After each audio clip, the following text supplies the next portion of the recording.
മോദി വന്നു പോയതിനു ശേഷം ശബരിമല കൊള്ള കേരളത്തിൽ അങ്ങ് ആളെ കത്തുകയാണ്. ഇന്നലെ വരെ അനക്കമില്ലാതിരുന്ന ABVP ഇന്ന് സോണിയാഗാന്ധി അറസ്റ്റ് ചെയ്യണം, SIT റിപ്പോർട്ട് സമർപ്പിക്കാത്തത് കൊണ്ടാണ് പ്രതികൾക്ക് ജാമ്യം കിട്ടിയത്. ഇത്രയും നാൾ ഇവന്മാർ ഉറക്കത്തിലായിരുന്നോ എന്നറിയില്ല. ഇന്നലെ മോദി വന്നിട്ട് ശബരിമല വിഷയത്തിൽ കള്ളന്മാരെ ജയിലിൽ അടയ്ക്കുമെന്ന് പറഞ്ഞതിന് ശേഷം SITക്ക് എവിടെ നിന്നാണെന്ന് അറിയില്ല, അല്ല ABVPക്ക് എവിടെ നിന്നാണെന്ന് അറിയില്ല, വല്ലാത്തൊരു ഊർജ്ജമൊക്കെ കിട്ടിയിരിക്കുകയാണ്.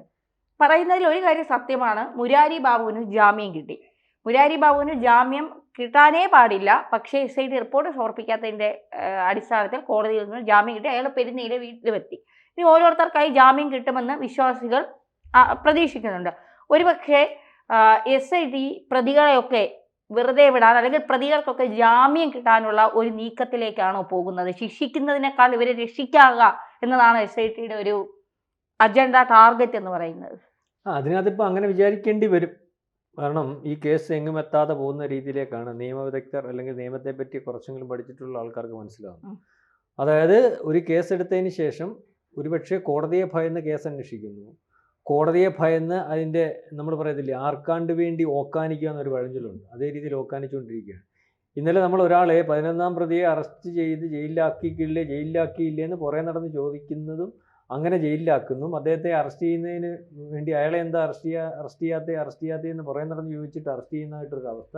ഇതേ അവസ്ഥ തന്നെ തന്ത്രിയുടെ ഭാഗത്തു നിന്നും ഓരോരുത്തരുടെ ഭാഗത്തു നിന്നും ഉണ്ടായപ്പോൾ കോടതി പുറകിൽ നിന്ന് ആ കേസിനകത്ത് ഇന്ന വകുപ്പിടണ്ടേ, ഇന്നയാളെയൊക്കെ അറസ്റ്റ് ചെയ്യണ്ടേ. ഒരുപക്ഷെ കോടതി ഈ കേസ് പരിഗണിക്കുമ്പോൾ തന്നെ കോടതിക്ക് എന്തോ ഉൾവിളി പോലെ, അല്ലെങ്കിൽ കോടതിക്ക് അതിനകത്ത് ബോധ്യമുണ്ടായിരുന്നു ഈ കേസിനകത്ത് വലിയ ഗൂഢാലോചന നടന്നിട്ടുണ്ട്, ദീർഘകാലത്തെ കൊള്ളയാണ് ശബരിമലയിൽ നടക്കുന്നത്. അതിനകത്തൊരു വാതിൽപ്പടിയുടെയും മുരാരി ഈ പറയുന്നത് പോലെ ഒരു ദ്വാരപാല ശില്പവും മാത്രമല്ല, എല്ലാ രീതിയിലും കാലങ്ങളായിട്ട് നടക്കുന്ന കൊള്ളയാണ്. അതുകൊണ്ട് അതിൻ്റെ ഗൂഢാലോചന അന്വേഷിക്കണം, ഇതിനകത്ത് ആൻറ്റിക് ബിസിനസ് നടന്നിട്ടുണ്ടോ എന്നുള്ള കാര്യം അന്വേഷിക്കണം. ഇങ്ങനെ ഓരോന്ന് പ്രതീക്ഷിച്ചിട്ട് അവരുടെ നിയന്ത്രണത്തിൽ ഞങ്ങൾ ഈ കേസ് അന്വേഷിച്ചോളാം, ഞങ്ങളുടെ നിയന്ത്രണത്തിൽ ഞങ്ങൾ ഒരു സംഘത്തെ രൂപീകരിച്ചോളാം. പക്ഷേ സംഘത്തെ രൂപീകരിച്ചു നിയന്ത്രണം നടത്തി ഇന്ന വകുപ്പ് ചോദിക്കാമെന്നുള്ളതേ ഉള്ളൂ. SIT അത് വളരെ കൃത്യമായിട്ട്, ഇപ്പം SITക്ക് സംഘത്തലവനെ തീരുമാനിക്കാനല്ലേ ഒക്കത്തുള്ളൂ, അതിനകത്ത് പോലീസുകാരെ നമുക്ക് തീരുമാനിക്കാനല്ലേ. ഇപ്പോൾ ഏതായാലും SIT ഇതിനകത്ത് ഈ കേസ് എങ്ങും എത്താതെ കോടതിയിൽ ചെല്ലുമ്പോൾ കോടതി ചെല്ലുന്നതിന് മുമ്പേ ഷൂ ആയി. കാരണം ഇന്നലെ മുരാരി ബാബുവിന് ജാമ്യം കിട്ടാൻ കാരണം ഏതൊരു കേസിനകത്ത് 90 ദിവസമായിട്ട് പോലും ഭാഗിക കുറ്റപത്രം പോലും സമർപ്പിച്ചിട്ടില്ല. അത് മുരാരി ബാബു എന്ന് പറയുന്നവൻ കാട്ടുകള്ളൻ കൊള്ളക്കാരൻ, ഇവനെയാണ് ഈ പറയുന്ന കാർട്ടൽ, നമ്മൾ ഇതിൻ്റെ പുറകിൽ കാർട്ടലുണ്ടെന്ന്, ആ കാർട്ടൽ വളരെ കൃത്യമായിട്ട് കേരളത്തിലുള്ള നമ്മൾ അറിയുന്ന ശബരിമല അമ്പലത്തിലെ ഒരു വാതിൽപ്പടിയും ഒരു ദ്വാരപാല ശില്പവും. നേരത്തെ ഒരു ശ്രീകോവിലകത്തെ കേസുണ്ട്, അവിടെ ഒരു രുദ്രാക്ഷമാല കൊള്ളയടിച്ചതിനകത്ത് അന്ന് മാസ്റ്റർ ചെയ്തത് എവിടെ ദേവസ്വം ബോർഡിന് കൊള്ള നടത്താൻ മാസ്റ്റർ തയ്യാറാക്കണമോ അതിന് മാസ്റ്റർ തയ്യാറാക്കാൻ ആ സമയത്ത് അവിടെ എത്തുന്ന ആളാണ്. മനസ്സിലാക്കുന്നുണ്ടോ? സിനിമയ്ക്ക് അത് ജഗതിയുടെ റോളാണ്. അതെന്ന് വെച്ചാൽ അന്നേരം ട്രാൻസ്ഫർ ആയി അവിടെ വരും. അത് ഏത് ഭരണമായാലും വരും, ഏത് ദേവസ്വം ബോർഡ് പ്രസിഡന്റ് ആയാലും വരും, ഏത് പാർട്ടിയുടെ മന്ത്രിയായാലും വരും. അതായത് ഇതിനകത്ത് ഈ കൊള്ളയ്ക്കകത്ത് ഇപ്പം നമ്മൾക്ക് മനസ്സിലാവുന്നത്, ധന്യ ആദ്യം പറഞ്ഞല്ലോ, ഇപ്പം ABVP ഇറങ്ങി, ഇപ്പം BJPയുടെ യുവജന സംഘടനകൾ ഇറങ്ങി, അല്ലെങ്കിൽ ഇപ്പം BJPക്ക് അതിനകത്ത് സമരം ചെയ്യണമെന്ന്. ഇതുവരെ സമരം ചെയ്യേണ്ടത് ഈ BJPക്ക് കേരളത്തിൽ ഏറ്റവും കൂടുതൽ ആനുകൂല്യം ഉണ്ടാക്കിയ ഒരു വിഷയമാണ് ശബരിമല വിഷയം. ശബരിമല വിഷയത്തിനകത്ത് സ്ത്രീ പ്രവേശനവുമായിട്ട് ബന്ധപ്പെട്ട് ആചാര ലംഘനത്തിനെതിരെ സമരം ചെയ്തപ്പോൾ ഏറ്റവും ശതമാനക്കണക്കിൽ വോട്ട് മേടിക്കുകയും പലയിടത്തും BJPക്ക് ജയിക്കാൻ പറ്റുന്ന അവസ്ഥയിലേക്ക് അല്ലെങ്കിൽ ഈ സ്ഥാനാർത്ഥികൾ വരികയൊക്കെ ചെയ്ത അത് ഇപ്പോഴും പ്രയോജനപ്പെടുത്താമായിരുന്നല്ലോ. ശബരിമല അയ്യപ്പൻ്റെ മുതൽ മോട്ടിച്ച ആളിനെ വെളിച്ചത്ത് കൊണ്ടുവരണമെന്നും അതിനകത്ത് ആരൊക്കെ ഉണ്ടെന്ന് വ്യക്തത വരുത്തണമെന്നും പറഞ്ഞുകൊണ്ട് അന്ന് തൊട്ടേ സമരം ചെയ്യല. അന്നൊരു കാരണം പറഞ്ഞത് കോടതി ഇടപെടുന്നു. ഏത് കോടതി? ഒന്നുമല്ല, കാരണമില്ല. അപ്പം ഈ കേസിനകത്ത് ഇതൊരു കാർട്ടലാണെന്നും ഈ ഗൂഢാലോചനയ്ക്കകത്തും ഈ കേസിനകത്തെ കൊള്ള കോടികൾ നടത്തിയിട്ടുള്ളതാണെന്നും നമുക്ക് മനസ്സിലാവുന്നു. അതായത് ഒരാൾ മാത്രമായിട്ടോ ഒരു പാർട്ടിക്കകത്തുള്ള ഒരാളായിട്ടോ ഒന്നും നടക്കുന്ന ഒരു കാര്യമല്ല, എല്ലാവരോടും ഒന്നിച്ച് നടത്തിയാണ്. എല്ലാവർക്കും അറിയാവുന്നതാണ്, ദീർഘകാലമായിട്ടുള്ള ഒരു കൊള്ളയാണ്. ഇതിനകത്ത് കോടതി ഏറ്റവും അവസാനം 98 തൊട്ടുള്ള അന്വേഷിക്കട്ടെ, പിടിച്ചോണ്ട് പോയ പപ്പം പറഞ്ഞു പോറ്റി 2004 കയറിയ സമയം തൊട്ട് അന്വേഷിക്കട്ടെ. അപ്പം ഇതിനകത്ത് നമ്മളിപ്പോൾ മനസ്സിലാകുന്നത്, അകത്ത് പോയവർ ഒരുപക്ഷെ വാസുവിൻ്റെ ജാമ്യാപേക്ഷ പരിശോധിക്കുമ്പോൾ തന്നെ ഈ കേസൊന്നും അല്ലെന്ന് പറയും. വാസു പറഞ്ഞു ഞാൻ ജുഡീഷ്യൽ ഉത്തരവാദിത്തങ്ങൾ ഇരുന്നിട്ടുള്ള ആളാണ്, അതുപോലെ മന്ത്രിയുടെ സെക്രട്ടറി ആയിട്ട് ഇരുന്നിട്ടുള്ള ആളാണ്, ദേവസ്വം ബോർഡ് കമ്മീഷനായിട്ട് ഇരുന്നിട്ടുള്ള, ദേവസ്വം ബോർഡ് പ്രസിഡൻ്റായിട്ട് ഇരുന്നിട്ടുള്ള, എനിക്ക് ജാമ്യം തരണം. ഞാൻ ബോധ്യപ്പെട്ടാണ് ഈ പറഞ്ഞതുപോലെ അവിടുത്തെ ചെമ്പ് പാളി എന്ന് ബോധ്യപ്പെട്ടാണ് എഴുതിയത്. അത് സ്വർണ്ണപ്പാളിയാണുള്ളതിനകത്ത് എവിടെങ്കിലും രേഖയുണ്ടെങ്കിൽ എനിക്ക് ജാമ്യം വേണ്ട. അതിൻ്റെ അർത്ഥം ഗ്രൗണ്ട് ഒരുക്കിയിരിക്കുന്നു, സ്വർണ്ണപ്പാളി എന്നുള്ളത് രേഖയിൽ പോലും ദേവസ്വം ബോർഡിൻ്റെതില്ല. പിന്നെ എങ്ങനെയാണോ അതിനകത്ത് ഈ പറയുന്ന സ്വർണ്ണപ്പാളി രേഖയിൽ പോലും ഇല്ലാത്തടത്ത് അങ്ങനെ സ്വർണ്ണപ്പാളി അവിടുന്ന് കടത്തിയെന്നുള്ളത് തെളിവ് വരുന്നത്? ഇപ്പോൾ അവിടെ വെച്ച് തന്നെ കേസ് പൊളിഞ്ഞു. രണ്ടാമത്, ഇതിനകത്ത് തെളിവില്ല, അല്ലെങ്കിൽ തൊണ്ടി മുതലില്ല. ഇവർ പറയുന്നു സ്വർണം മോഷ്ടിച്ചത്. 3/4 കിലോ സ്വർണം ഈ പറയുന്നത് പോലെ ബാംഗ്ലൂരിലെ ഒരു വ്യവസായിയുടെ കയ്യിൽ നിന്ന് പിടിച്ചെടുക്കുന്നു. 3/4 കിലോ സ്വർണ്ണമല്ലേ കിട്ടിയുള്ളൂ. ഇവർ പറയുന്ന കണക്കനുസരിച്ച് ഈ സ്വർണം ശബരിമല സ്വർണ്ണമാണെന്ന് എങ്ങനെ തെളിയിക്കാൻ പറ്റും? അപ്പം അത് നേരെ പോലീസിൻ്റെ വിരട്ടൽ കൊണ്ടോ പോലീസിൻ്റെ ബലം പ്രയോഗിച്ചോ അവരുടെ നിന്ന് പിടിച്ചെടുത്താണെന്ന് കോടതി പറയാൻ പറ്റുമല്ലോ. അപ്പം അവിടെ ആ കേസ് പൊളിഞ്ഞില്ലേ? അതായത് പൂർണ്ണമായിട്ടും ഈ കേസ് പൊളിഞ്ഞിരിക്കുന്നത്. അതായത് ഇനി അവർ SIT സംഘത്തിൻ്റെ ഉത്തരവാദിത്തക്കുറവുകൊണ്ട് സംഭവിക്കാൻ പോകുന്നതെന്ന് പറഞ്ഞാൽ കുറ്റപത്രം. അതായത് കേസ് വലിയ വലിപ്പത്തിലാണെങ്കിൽ വളരെ ധൃതി പിടിച്ച് അതിന് കുറ്റപത്രം കൊടുക്കുന്നു. ഇനി ഓരോരുത്തർക്ക് ജാമ്യം കിട്ടും. പിന്നെ ജാമ്യം കഴിഞ്ഞിട്ട് ഈ കേസ് അവർക്ക് ഇഷ്ടമുള്ളത് വെച്ച് ക്ലോസ് ചെയ്യും. ഇപ്പം തന്നെ അവർക്ക് ക്ലോസ് ചെയ്യാൻ പറ്റാത്തതെന്ന് പറഞ്ഞാൽ ഒരു ഭാഗത്ത് കോടതി അനുവദിച്ച് ഈ പറഞ്ഞ CBI പോലുള്ള സംഘങ്ങൾ വന്നാൽ ഇതിനകത്ത് അന്വേഷണത്തിനകത്ത് പാളിച്ച ഉണ്ടോ എന്ന് കണ്ട് ഇപ്പം അന്വേഷിക്കുന്ന SIT ഉദ്യോഗസ്ഥന്മാരെ വരെ CBI പ്രതിയോർക്കാൻ സാധ്യതയുണ്ട്. അതുകൊണ്ട് കോടതി പറഞ്ഞവരിലേക്കെങ്കിലും, കാരണം മണിയെ വെറുതെ വിട്ടല്ലോ, SIT വന്നപ്പോൾ മണിയെ പിടിച്ചല്ലോ. അപ്പം ഈ മുരാരിയുടെ പുറകെ ED ഉണ്ട്.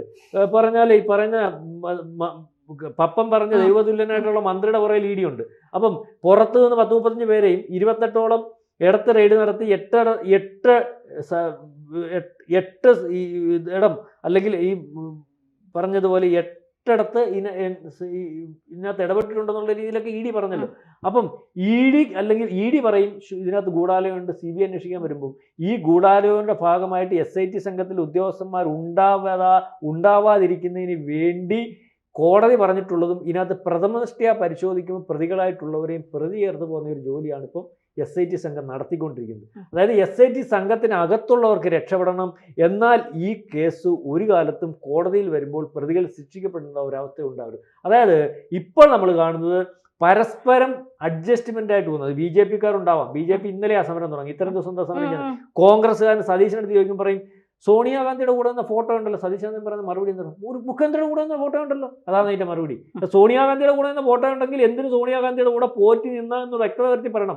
മോട്ടിക്കാൻ നിന്നതല്ല, ഇന്ന കാരണത്തിന് അവിടെ നിന്നാ സോണിയാഗാന്ധിയുടെ കൂടെ ഇന്ന കാരണത്തിനെന്ന് പറയുന്നതിന് പകരം സതീശൻ്റെ കൂടെയുള്ള ഫോട്ടോ ഉണ്ടല്ലോ. പിള്ളേർ പറയുന്ന കണക്കാ, സ്കൂളിലെ പിള്ളേരെ നീ എന്തിനാണ് അവനെന്നെ തല്ലിയല്ലോ എന്ന് പറയുന്ന കണക്കാ, മുഖ്യമന്ത്രിയുടെ കൂടെ ഫോട്ടോ ഉണ്ടല്ലോ എന്നുള്ള രീതിയാണ് പറയുന്നത്. അപ്പം ഇതിനകത്ത് അതുപോലെ ഇന്നലെ പറഞ്ഞത് കേട്ടില്ലേ, പറയുന്ന മന്ത്രി അല്ലെങ്കിൽ ED അന്വേഷിച്ചുകൊണ്ടിരിക്കുന്ന നമ്മുടെ മുൻ ദേവസ്വം ബോർഡ് മന്ത്രി കരിനിഴലിൽ നിൽക്കുന്ന ഈ കടകംപള്ളി സുരേന്ദ്രൻ പറഞ്ഞു സോണിയ അടുത്തും കാണത്തില്ല. CPM-ന്റെ ദേശീയ സെക്രട്ടറി ആരാ ഈ പറയുന്ന MAV സോണിയ അടുത്ത് കാണത്തില്ല കേട്ടോ. എന്നിട്ട് പ്രകാശ് അതിനകത്ത് കാണത്തില്ല കേട്ടോ. എന്ന് വെച്ചാൽ പരസ്പരം അങ്ങോട്ടും ഇങ്ങോട്ടും ഇവർ അഡ്ജസ്റ്റ് ചെയ്യുന്നു. അതായത് ഇവരെല്ലാം ഉണ്ട് ഇതിനകത്ത്, ഈ കാർട്ടലിനകത്ത്. അതായത് ഒരു 2026 ജീവന്മാര പോരാട്ടത്തിന് വേണ്ടി CPM നിൽക്കുമ്പോൾ, അല്ലെങ്കിൽ ഈ പറയുന്ന കോൺഗ്രസ് നിൽക്കുമ്പോൾ, ഒരു വിഷയം ഭരണപക്ഷത്തിനെതിരെ എടുക്കാൻ ഏറ്റവും വലിയ വിഷയമായിട്ടുള്ള ശബരിമല കൊള്ള എടുക്കാതിരിക്കുന്ന കോൺഗ്രസും, അതിനകത്ത് ശബരിമല കൊള്ളയ്ക്കകത്ത് ഇവർ പ്രതികളല്ല, ഈ പെട്ടുപോയ CPM അറിഞ്ഞുകൊണ്ടല്ല എന്ന് ബോധ്യപ്പെടുത്തി കോൺഗ്രസിന്റെ പുറത്തോട്ട് ഇത് വെക്കാൻ സാധ്യത ഉണ്ടെങ്കിൽ അതിന് ശ്രമിക്കാത്ത CPM-നെയും എങ്ങും തൊടാതെ നിൽക്കുന്ന BJP-ഒക്കെ നമ്മൾ കാണുന്നത്. അതായത് 3 പേരും ഇതിനകത്ത് വളരെ കൃത്യമായിട്ട് പ്ലാൻ ചെയ്ത് ഈ കേസ് എവിടെങ്കിലും വെച്ച് അങ്ങ് അവസാനിപ്പിക്കുന്നതിന് വേണ്ടിയുള്ള ശ്രമമാണ് നടത്തുന്നത്.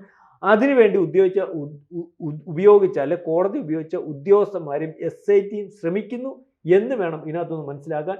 ഏതായാലും ഇന്നലെ ശബരിമലക്കുള്ള അധികാരത്തിൽ വന്നാൽ ഞങ്ങൾ വെളിയിൽ കൊണ്ടുവരുമെന്ന് മോദി പറഞ്ഞു. അടുത്ത പ്രാവശ്യം അധികാരത്തിൽ വരുമെന്ന് എനിക്കറിയാം. അതായത് ഏതാണ്ട് അപ്പം ഇന്നലെ അദ്ദേഹം അയ്യപ്പ വിഗ്രഹമൊക്കെ കൊടുത്തു. കാരണം മഹിഷി വിഗ്രഹം എന്ന് പറയുന്നതിനകത്ത് വലിയൊരു അർത്ഥമുണ്ട്. കാരണം കള്ളന്മാരെ അല്ലെങ്കിൽ ഇത്തരത്തിൽ കൊള്ളക്കാരെ അനീതി നടത്തുന്നതിനെയൊക്കെ നിഗ്രഹിക്കുന്ന ഒരു അയ്യപ്പൻ, അല്ലെങ്കിൽ അത്തരത്തിൽ ഒരു അയ്യപ്പൻ ഇവിടെ വേണം. അല്ലെങ്കിൽ ഇതിനകത്ത് ഈ കൊള്ളയ്ക്കകത്ത് RC കൊടുത്ത്, RCക്ക് അറിയാം ഈ കൊള്ളയ്ക്കകത്ത് പുള്ളിയല്ലാത്ത എല്ലാവരും ഉണ്ട്. അപ്പോൾ ഇൻഡയറക്റ്റായിട്ട് മോദിക്ക് കൊടുത്താണ്. മോദി അത് പറഞ്ഞിരിക്കുകയാണ്. ഏതായാലും ഇതുവരെ ഉള്ള പരിശോധനയിൽ മോദിയുടെ വാക്കിൽ മാത്രം ഒരു പ്രതീക്ഷ. നാളെ കാലത്തെ ഒരുപക്ഷെ അധികാരത്തിൽ വരാൻ സാധിച്ചില്ലെങ്കിൽ പോലും ED-യിൽ തുടങ്ങി CBI-യിൽ എത്തിച്ച് ശബരിമലയിൽ യഥാർത്ഥ കള്ളന്മാരെ വെളിയിൽ കൊണ്ടുവരണം എന്നുള്ള ഒരു അപേക്ഷ മാത്രമേ ഉള്ളൂ.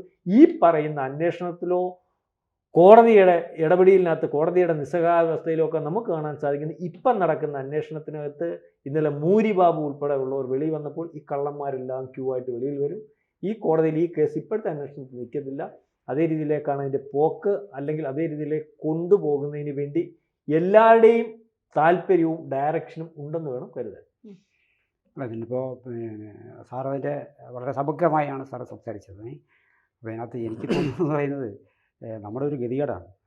നമ്മുടെ ഒരു ഭരണ സംവിധാനത്തിൽ ഒരു ഡെവലപ്പിംഗ് ഒരു നേഷൻ്റെ ഒരു വികസ്വര പാതയിൽ നിൽക്കുന്ന നമുക്ക് ഇത്തരത്തിലൊരു കേസിന് ഇത്തരം ഈ ലക്ഷ്യം കാണാതെ പോകുന്ന കേസുകളുടെ എണ്ണത്തിൽ അവസാനത്തെ വളരെ വളരെ പരിതാപകരമായ ഒരു ഗതികേടിൽ ഞാനും നമ്മളെല്ലാവരും ചേർന്ന് വീണ്ടും ഇപ്പോൾ വിജയ് മല്യ കൊടുത്ത സ്വർണത്തിൻ്റെ ഒരു വലിയ കണക്കായിരിക്കാം. പക്ഷെ നമ്മളെപ്പോലുള്ള ഈ പിന്നെ അന്നന്നത്തെ പിന്നെ അന്നത്തിൽ നിന്ന് മാറ്റി വെച്ചുകൊണ്ട് ഓരോ സ്വർണ്ണത്തരി അവിടെ എറിയുന്ന ആൾക്കാരുണ്ടാവും.